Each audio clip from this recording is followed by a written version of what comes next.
Salut tout le monde, on plonge aujourd'hui dans The Dealey Plaza Echo, Ok. une revue qui décortique l'assassinat de JFK. Témoignages, analyses, rapports au ciel. Ouais. On va essayer de démêler le vrai du faux dans cette affaire qui continue de fasciner. C'est un véritable puzzle, hein, avec Voilà. des pièces qui s'emboîtent pas toujours facilement. C'est ça? Mais c'est ce qui rend l'exploration passionnante, non? Oui, carrément. On va commencer par le récit d'un certain Johnny Calvin Brewer. Ah, oui. Ce nom vous dit quelque chose? Il était gérant d'un magasin de chaussures à Dallas. Hmm. Et figurez-vous qu'il a vu Lee Harvey Oswald juste après l'assassinat. Juste après, ah oui. Ah oui, Oswald est entré dans sa boutique, essayant visiblement d'éviter les regards. Hmm. On imagine l'ambiance, les sirènes de police qui hurlent. Ouais, carrément. Et le détail troublant, c'est que Brewer avait déjà servi Oswald comme client. Ah bon, Il l'a reconnu. incroyable. Imaginez le choc. Ça ajoute une dimension presque irréelle à son témoignage. C'est vrai.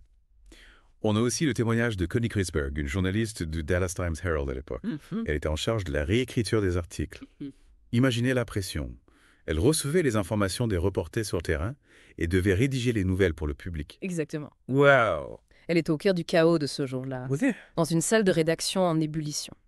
Et ce qui est encore plus troublant, c'est que son article sur les blessures de Kennedy a été modifié par le FBI. Ah oui. On peut se demander pourquoi, n'est-ce pas? Tout est fait. Est-ce qu'il y a eu une tentative de dissimulation? C'est possible. Ces témoignages aussi différents soient-ils nous plongent au cœur de l'événement et de l'atmosphère de Dallas ce jour-là. C'est ça. Ouais. On voit à quel point chaque point de vue est important pour reconstituer le puzzle. Et justement, parlons de ces pièces du puzzle qui ne semblent pas s'assembler. Oui. Il y a des contradictions, des zones d'ombre. On va se pencher sur l'analyse de Hal Verb, sur ce qu'elle appelle la mission impossible de la commission Warren. Ah oui, et la fameuse théorie de la balle unique? Ouais. Verb décortique les conclusions de la commission Warren et met en lumière des éléments qui ne collent pas. Exactement. D'accord. Il évoque notamment le tir manqué. Celui qui aurait, selon la commission, raté la limousine présidentielle. D'accord. Mais Verb s'appuie sur le témoignage de James Tague, qui a été blessé à la joue par un éclat de béton, pour remettre en question cette conclusion. Donc selon lui, il y aurait eu un impact. Oui, c'est ce qu'il avance. D'accord. Tague affirme que sa blessure est due à un tir qui a ricoché. Ah oui. Et d'autres témoins ont entendu plus de 3 coups de feu. Alors y a-t-il eu plus de 3 tirs? Si on admet cette possibilité, Oui. la théorie de la balle unique s'effondre. Et Ferb va plus loin en suggérant que la commission Warren a volontairement minimisé l'incident du tir manqué pour protéger sa théorie. Protéger sa théorie. C'est-à-dire... Eh bien, il pense qu'il voulait à tout prix faire tenir le récit d'un seul tireur. Intéressant. Pour eux, Oswald était coupable, point final. C'est ce que Verb appelle une mission impossible. Oui. Une enquête biaisée dès le départ. Oui, c'est son interprétation. Mais l'article soulève des questions importantes sur la crédibilité de la commission Warren. On a aussi l'analyse de Les Bolland sur les notes interrogatoires de l'agent du FBI James P. Hosty. Ah oui, ces notes sont fascinantes. Isca Revelo. Bolland met en avant des failles dans la technique d'interrogatoire d'Hosty. D'accord. Il se pourrait que des informations cruciales aient été négligées, voire ignorées. C'est intriguant. Et si on pouvait analyser ces notes avec des techniques modernes? Il existe une technique appelée ASDA, l'analyse par dépôt électrostatique. Elle permet de révéler des informations cachées sur des documents comme des mots effacés ou des lignes recouvertes d'encre. Ah oui, on en parlait tout à l'heure. Yeah! Imaginez ce qu'on pourrait découvrir sur les notes d'Hosty. On se croirait dans un épisode de Cold Case. Tout à fait. Et pour ajouter au mystère, il y a aussi le cas du Mauser disparu de Chris Mills. Ah oui, le fameux fusil identifié puis disparu. Ouais. C'est un élément troublant qui a nourri beaucoup de théories du complot. Alors, erreur d'identification, manipulation des preuves. À vous de juger. L'article de Mills ne donne pas toutes les réponses. Non. Mais il nous rappelle à quel point cette affaire est complexe et pleine de zones d'ombre. C'est clair? Reprenons l'enquête de Chris Mills. Il s'est intéressé au fusil trouvé au 6e étage du Texas School Book Depository, là où Oswald travaillait. Le fameux fusil qui a été mal identifié au début, on en parlait tout à l'heure. Exactement. Au départ, les policiers ont cru avoir affaire à un Mauser 7,65 mm. Imaginez la scène. Le shérif adjoint Eugene Boone et l'agent Seymour Weitzman découvrent ce fusil caché parmi des cartons. Ouais. Weitzman le décrit comme un Mauser.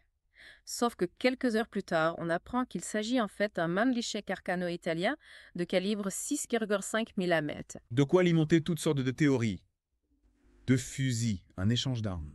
Oui, mais Mills explore aussi une autre piste. La simple erreur. Hmm. Il se demande si le Carcano n'aurait pas pu être confondu avec un manceau même pendant quelques heures. Alors, erreur ou manipulation? C'est la question que Mills pose. Si on suit l'idée qu'Oswald était un pion, comme il affirmait lui-même, quelqu'un aurait pu le piéger en plaçant cette arme sur les lieux du crime. Mais pourquoi laisser une deuxième arme, Guy? Ça n'aurait aucun sens. À moins que ce soit un coup monté pour accuser Fidel Castro. C'est une théorie qui a circulé, imaginez, un fusil Carcano lié à un sympathisant communiste pro-Castro, Oui. une balle qui le relie au crime, et un deuxième fusil pour suggérer un complot impliquant plusieurs tireurs. D'accord. De quoi justifier une intervention militaire à Cuba? Sauf que le président Johnson aurait pu craindre un conflit mondial Oui, et il préfère étouffer l'affaire. effectivement. Dans ce cas, l'existence d'une deuxième arme devait être niée à tout prix. Revenons à l'hypothèse de l'erreur. Est-il possible de confondre un Carcano avec un Mauser? Mills a étudié plusieurs modèles de Mauser de calibre 7,65 mm pour le savoir. Et il a découvert que certains modèles ressemblent beaucoup au Mannlicher Carcano. Ah bon? Notamment la carabine FN Mauser fabriquée en Belgique. Elle est plus courte que le fusil et, détail important, son chargeur est situé sous la crosse comme sur le Carcano. Ah, donc la confusion était possible. Mais est-ce suffisant pour expliquer toutes les zones d'ombre de l'affaire, Théo? C'est difficile à dire. L'article de Mills soulève plus de questions qu'il n'apporte de réponses. Mais il nous rappelle que l'enquête sur l'assassinat de JFK est loin d'être terminée. On parlait de la théorie de la balle unique tout à l'heure. Oui. Hal Verb y consacre justement un article dans The Daily Plaza Echo qu'il intitule « La mission impossible de la Commission Warren ». C'est une attaque qui décortique cette théorie controversée selon laquelle une seule balle aurait traversé le cou de Kennedy et blessé le gouverneur Connolly. Difficile à imaginer, n'est-ce pas? Verb analyse les arguments de la commission et pointe du doigt les failles de leur raisonnement. Exactement. D'accord. Il remet en question la conclusion de la commission sur le tir manqué en s'appuyant sur le témoignage de James Tague dont on a déjà parlé. Tag cet homme qui a été blessé à la joue par un éclat de béton pendant la fusillade. Exactement. Il a toujours affirmé que sa blessure était due à un tir qui a ricoché. Et son témoignage est corroboré par d'autres personnes qui ont entendu plus de 3 coups de feu. Si on admet qu'il y a eu plus de 3 tirs, ça change tout. La théorie de la balle unique ne tient plus. C'est le point de Verbe. Il suggère que la commission a voulu étouffer l'affaire du tir manqué pour faire tenir sa théorie à tout prix. C'est une accusation grave.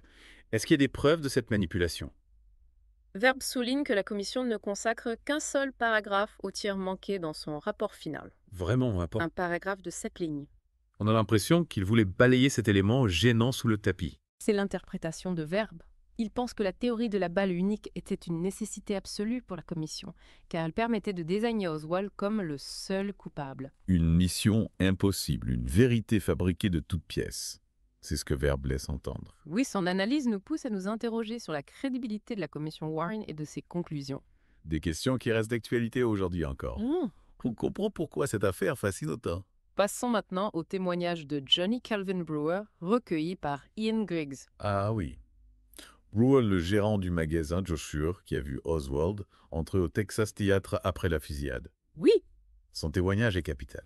Griggs a eu la chance de pouvoir l'interviewer des années après les événements. Ce qui est frappant, c'est la précision de ses souvenirs. Il décrit Oswald comme un client méticuleux, voire exigeant.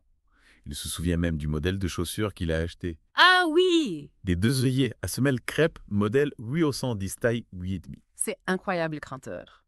On dirait qu'il revit la scène. Oui, et ce n'est pas tout. Il décrit en détail le comportement d'Oswald le jour de l'assassinat. Il l'a vu entrer dans son magasin, visiblement nerveux, alors que les sirènes de police hurlaient dehors. D'accord. Il a trouvé étrange qu'Oswald ne s'intéresse pas au spectacle des voitures de police comme tout le monde. C'est vrai, ça interpelle. Ah, qu'est-ce qu'il faisait là? Brewer est sorti de son magasin et a suivi Oswald du regard. Il l'a vu entrer au Texas Theatre sans payer. Intrigué, il l'a suivi à l'intérieur. On dirait un scénario de film. Il a interrogé la caissière et un employé, puis a fouillé le balcon avec eux. Ne trouvant pas Oswald, il a demandé à la caissière d'appeler la police. Et là, les choses s'accélèrent. Brewer attendait la police à la sortie de ce cours du cinéma.